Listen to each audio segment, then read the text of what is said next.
Hello everyone, Jai Mahakal. I welcome you all in session 3 of Spoken English Language Program which is based on my book Let's Speak English. तो आइए शुरू करते हैं। अभी हमारा जो कंटिन्यू सेशन चल रहा है वो बेस्ड है हमारा द प्रेजेंट परफेक्ट टेंस पर, राइट? तो अब हमारी जो आती है वो ट्रांसलेशन शीट आती है। ट्रांसलेशन शीट में हम हिंदी टू इंग्लिश ट्रांसलेट करेंगे वो सेंटेंसेस को जो कि प्रेजेंट परफेक्ट टेंस पर बेस्ड हैं। तो लेट्स स्टार्ट। तो सबसे पहला सेंटेंस आता है हमारा, हम प्रभु की पूजा कर चुके हैं। तो कर चुके हैं तो हैव, हम हैं तो हैव आएगा, और हम भगवान की पूजा को ऑफर करते हैं ना, तो we have offered prayers to God. We have offered prayers to God.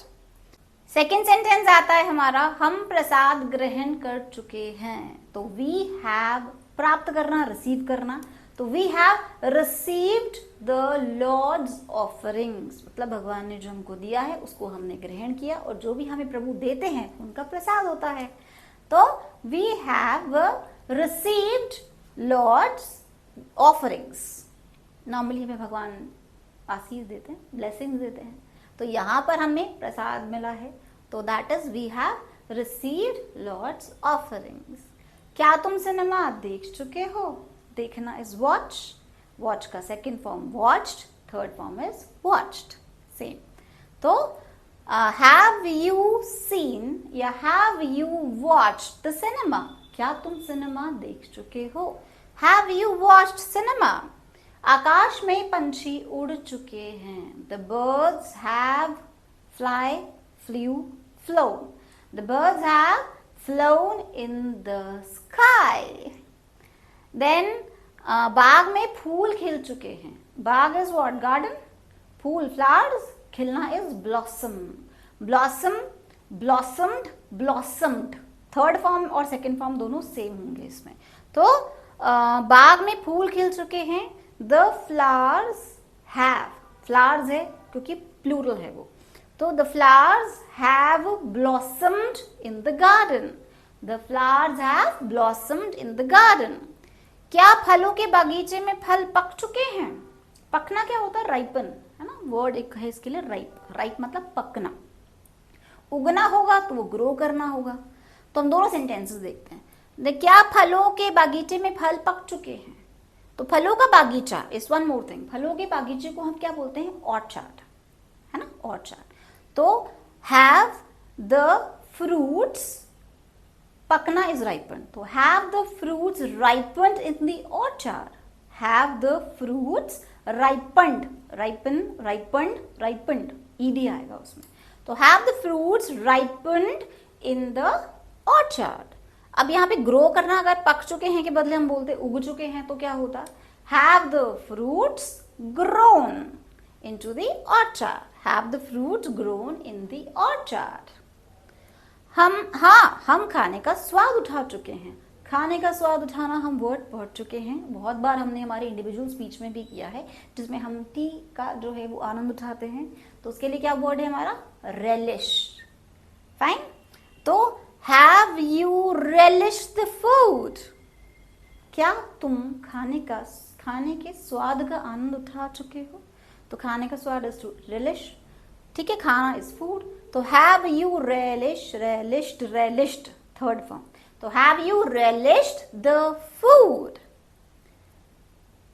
यहां तो क्वेश्चन हो गया। अब इसका आंसर, हाँ हम खाने का स्वाद आनंद उठा चुके हैं, स्वाद का आनंद उठा चुके हैं। तो उसके लिए क्या होगा? Yes, we have relished the food। क्या तुम अपना कार्य समाप्त कर चुके हो? Have you completed your work? Have you completed। तो have you completed your work? 5 बज चुके हैं। नॉर्मल लैंग्वेज में हम 5 बज चुके हैं के लिए जरूरी नहीं है कि हम उसको हैज का ही उसमें यूज करें। इसके लिए सिंपल सेंटेंस होता है, इट्स 5 o'clock। और अगर हम इसको वापस, अगर इसको हम एक्चुअली में उसके अकॉर्डिंगली देखना चाहें, द प्रेजेंट परफेक्ट टेंस के अकॉर्डिंगली, तो उसमें होगा 5 o'clock has passed. 5 o'clock has passed, यानी 5 बज चुके हैं, अब वो आगे चल रहा है। हमारे सबसे पहले सेशन में हमने देखा था एक क्लॉक के बारे में, जो छोटा सा सेशन था हमारा, तो उसमें यही था 5:05। तो 5 past 5। तो यहाँ पर अभी ये तो नहीं यहाँ मेंशन कर रखा कि 5 बज चुके हैं और उसके आगे भी जा रहा है, तो नॉर्मल बात है, 5 बज चुके हैं, उसको हम सिंपल इंग्लिश में बोल सकते हैं इट्स 5 o'clock या 5 o'clock हैज पास्ट, अगर हम एक्चुअल प्रेजेंट परफेक्ट में देखें तो। देन नेक्स्ट आता है वह अपना लड्डू खा चुका है। तो लड्डू को तो हम नॉर्मल लड्डू ही बोल सकते हैं, हाँ, इट इज अ स्वीट। तो he has eaten, eat, ate, eaten, third form. तो he has eaten his laddoo. Then आसमान में हवाई जहाज उड़ान भर चुका है। आसमान इज स्काई, हवाई जहाज इज प्लेन। और व्हाट यू कॉल दैट, जब हमारी हम हवा में उड़ते हैं उससे, तो that is called as take off, flight का टेक ऑफ होगा, राइट। तो द फ्लाइट और the plane has take off, has take off नहीं होगा, has taken off in the sky. Take, took, taken. तो the plane has taken off in the sky. हम normally flight बोलते हैं, है ना, तो the flight has taken of normal word है। तो प्लेन, नॉर्मली तो प्लेन ही टेक ऑफ करता है, लेकिन हम जो नॉर्मली इंटरचेंजेबली आजकल जो यूज करते हैं, तो उसके लिए हम फ्लाइट भी बोल सकते हैं। देन नेक्स्ट इज उसका व्यवहार बदल चुका है। हिज बिहेवियर, उसका में तो कोई भी हो सकता है, हर भी हो सकता है, हिज भी हो सकता है। तो हिज बिहेवियर और her behaviour has changed, change, changed, changed, तो थर्ड फॉर्म भी ईडी ही लगेगा उसमें।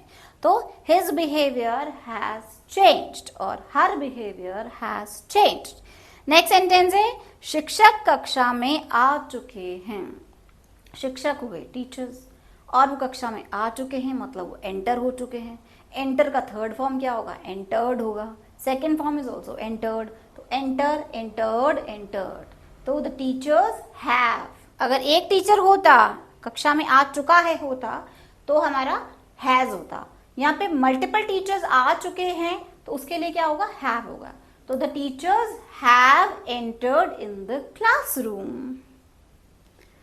मेरा पेन बंद हो चुका है, मैं मतलब लिखते लिखते बंद हो गया, तो हम नॉर्मल बोल सकते हैं my pen has stopped. Pen is मतलब कलम, तो my pen has stopped working, या फिर my pen is dead.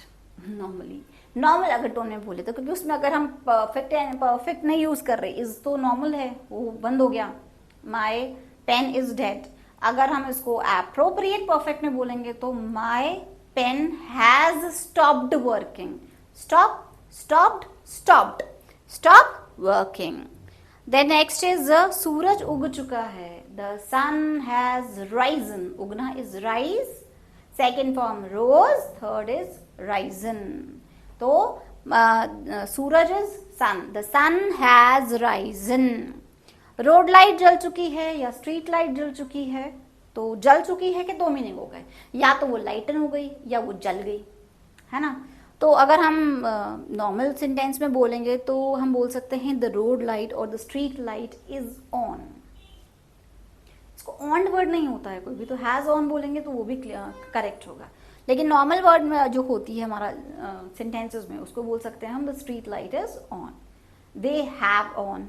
Street lights के अगर हम दे यूज कर रहे हैं तो the street lights have on. And अगर वो जल गई है, मतलब बर्न हो गई है, तो हैज गॉन, जा चुकी है, ठीक है, तो इट हैज गॉन आउट। जैसे हमारी इलेक्ट्रिसिटी कट डाउन हो जाती है, वैसे the lights have gone out. वैसे यहाँ पे स्ट्रीट लाइट है, तो the street light has gone out. Go, went, gone. तो the street light has gone out, क्योंकि एक स्ट्रीट लाइट की बात कर रहे हैं। अगर हम स्ट्रीट लाइट्स बोलते तो हम बोलते the street lights have gone out. वे खाना खा चुके हैं। देखो इसमें दो सेंटेंसेस हो सकते हैं। एक तो सिंपल है, ईटन, ईट खाना होता है, eat, ate, eaten, eaten third form लगेगा। तो they have eaten their meal, खाना खा चुके हैं, तो नॉर्मल फूड भी बोल सकते हैं उनको।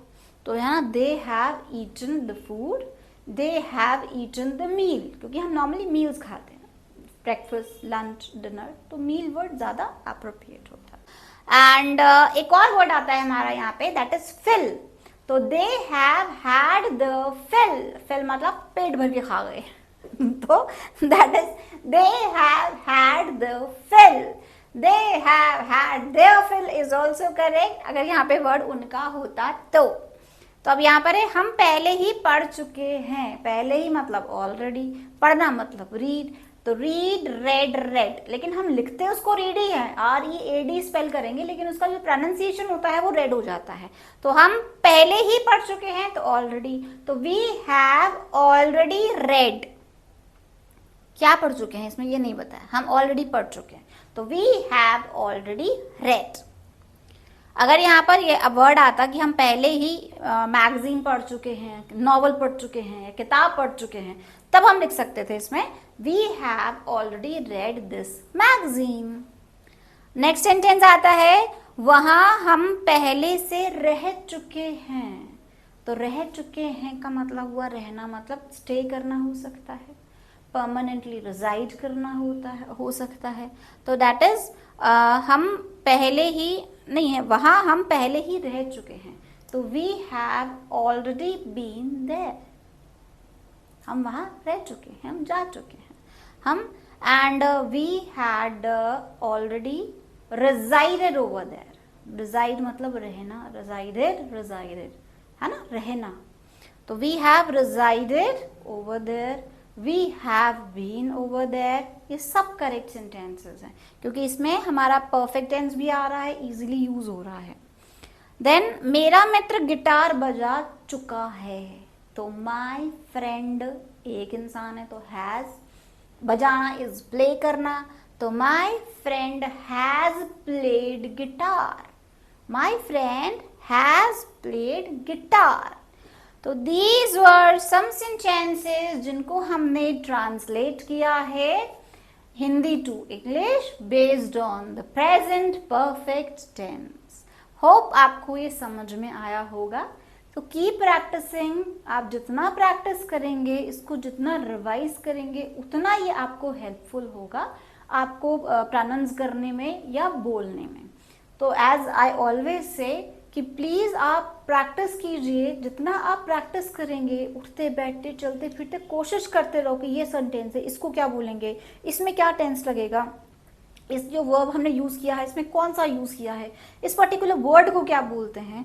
तो आप मुझे कमेंट्स में प्लीज पूछें, कि किसी कोई वर्ड का प्रोनाउंसिएशन पूछना चाहें वो पूछ सकते हैं, ट्रांसलेशन पूछ सकते हैं, anything if you want, I shall be helping you all.